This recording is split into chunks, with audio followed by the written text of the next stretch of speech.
Hey guys, what is up? It is me, Pagey, here once again with another video on The Flash Season 5. So yeah, just to start off guys, I'm going to be doing a giveaway in this video. So the prizes up for grabs, if that's English, are Spider-Man Into the Spider-Verse or Aquaman on Blu-ray or DVD. So you get to choose if you win. If you don't have a Blu-ray player, get it on DVD. So to be in the running for that, all you have to do is leave a like on the video and just leave a comment in the comment section down below with your thoughts on the video, like the title and all that, in the comment section once you're done watching. So as most of us would know by now, The Flash has wrapped up filming for the season. That happened around a week or so ago. But yeah, they finished filming and we've still got episodes to watch. We've still got, what, 4, I think, to watch? Now this week we have the return of Icicle on the show after like a 12 to 13 episode absence, so it will be interesting to see how they explain not only where he has been, but also why it has taken him this long to eventually come back to Central City to go ahead with the next part in his plan. Or just a further part in his plan. But the side story for this week's episode, even though the trailer for the episode would make you think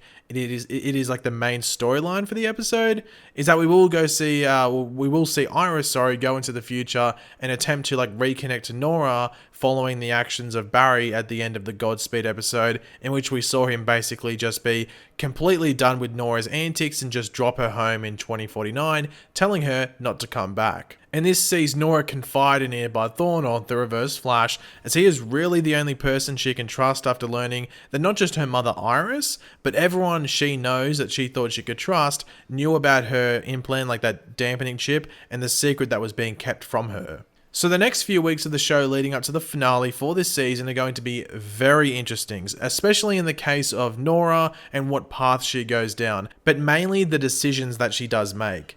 As even if she does reunite with Barry and Team Flash at the end of the season, if she makes a bad decision between now and then, or even bad decisions, well, it could have some pretty bad repercussions. The week after is episode 20, an episode called Gone Rogue, and I have heard from a little birdie that there is some pretty big things in that episode in regards to Nora and just family in general, but that's all I will say for now. But do let me know like what one mistake you think Nora could make down the line before possibly linking back up with her parents. There's a few options again, like could it be letting Reverse Flash out, purposely changing the timeline, maybe accidentally giving Godspeed his powers back, something like that. I'm interested to see what you guys might think. But yeah, I've mentioned the upcoming episodes of episode 19 and episode 20, but the episode after that, number 21, well, that had its title dropped on the Canadian Netflix around a week or so ago, and when it dropped, it had a lot of people freaking out. Now, I thought people were going a bit overboard with it, and I will explain why in a second and sort of dive deeper into what it most likely means.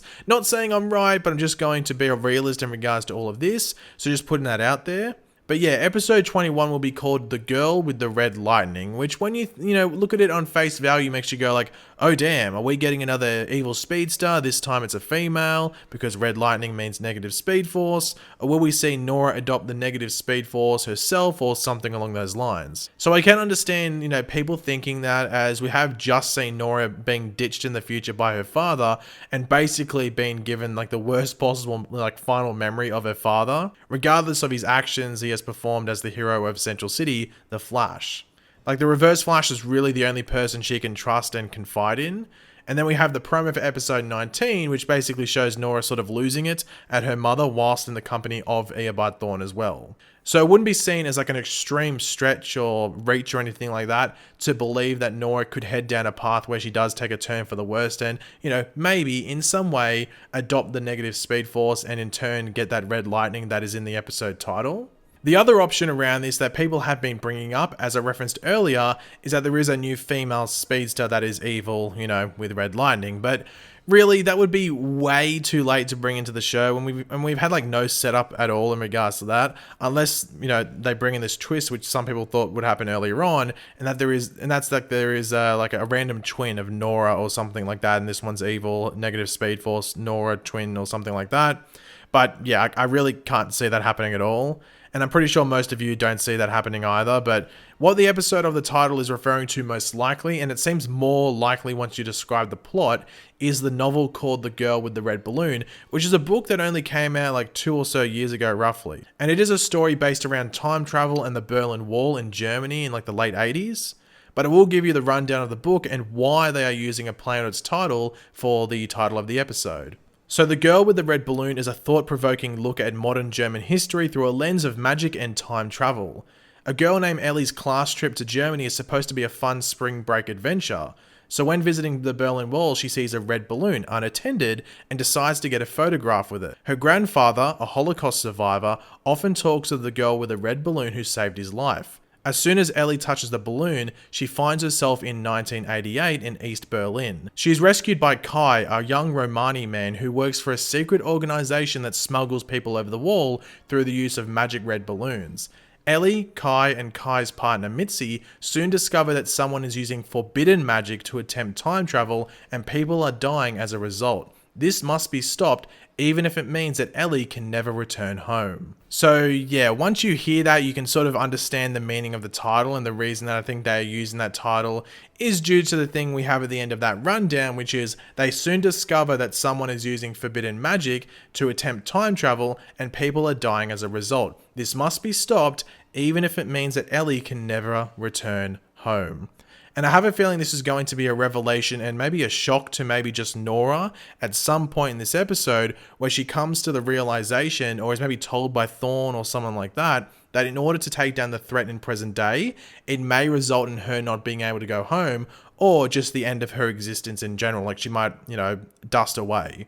And as we have been talking about since episode 7, I think that was the episode with Weather Witch and stuff like that, they hinted that Nora could be the one, or would be the one, to sacrifice herself in order to save the day, and specifically save her father. So while this sacrifice might not be this big, like, oh look at me, jump in front of a bullet moment, it might be a sacrifice that Nora dwells on and weighs up all the options and might actually try to look into a solution before coming to the realization that it is the only way to solve everything. Which I think would be the better option rather than just some spur of the moment sacrifice.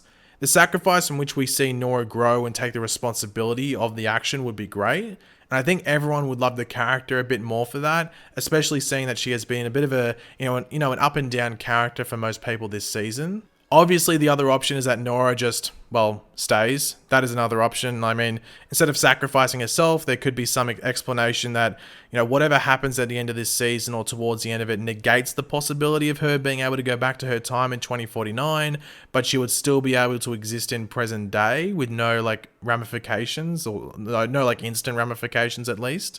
I mean, we all love Jessica Parker Kennedy on the channel. Come on, top 3 waifu. And as I said, while Nora has been, quite inconsistent this year, which is more obvious than other characters due to her, being the focus of the season and really the main character over Barry, which has been another issue. The big issue with staying is probably just, going to be based around when Barry and Iris have, children, and that child most likely being Nora. If that even happens. I mean, Nora has already made herself comfortable at CCPD and has the speeds to excess in Central City. I mean, Jitters have a drink named after her. So that would be the easy transition. The hardest part would be making Nora relevant in a show that really struggles to make side characters work for the most part, especially when they are sort of obligated to have screen time. And I think that would be the case with Jessica Parker Kennedy. I don't think she would sign back on to just have a role like Wally did, or even Jessie. She would most likely want something similar to what she had this season, probably the same amount of screen time that Iris gets. And really, if Nora stays back in present day, maybe she is the reason that Godspeed decides to come back to present day. Let's just add a little bit of a Godspeed into the reasoning there. Also, they could just have it that maybe she survives it, but maybe Black Flash comes and gets her because she shouldn't exist. Maybe get another Black Flash appearance. That'd be interesting.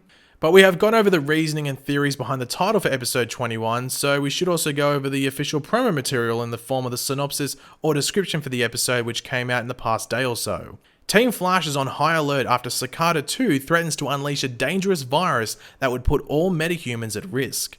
Now, yeah, that was an awfully short synopsis, and we start to get these in the last 2 to 3 episodes of the season, and seeing that this is the second last episode of the season, it is living up to what we have had in past seasons. Now, due to the short synopsis, there is not really that much to go over, apart from what this virus could be that Cicada 2 is looking to unleash on the metahumans in Central City. Now, thanks to set photos for this episode, we know that Cicada is trying to make some sort of device, and now we know what that device will most likely be used for, and that is to disperse whatever this virus is. Now, I'm going to assume that it will just target dark matter and just make it lethal to anyone that has it in their system, which is basically the majority of Team Flash. So they aren't just trying to save random metahumans at Central City, they are fighting for their lives as well.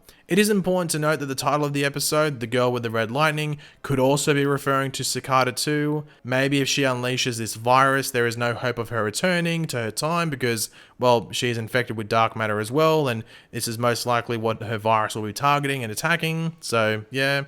Maybe just sort of keep that in mind as well going into this episode, that maybe Cicada 2 is going to do like a self-sacrifice herself in order to just rid the scum of metahumans in Central City as she sees them. But yeah, guys, that's the end of the video. So as I said, you can, if you want to enter that giveaway, just leave a like on the video and just comment your thoughts on the video in the comment section down below, and I'll pick the winner in about a week's time, roughly. But yeah, guys, if you're new to the channel as well, it'd be awesome if you could subscribe to it to show support and, you know, stay up to date with the videos. And yeah, until next video, guys, I'll catch you later. Goodbye.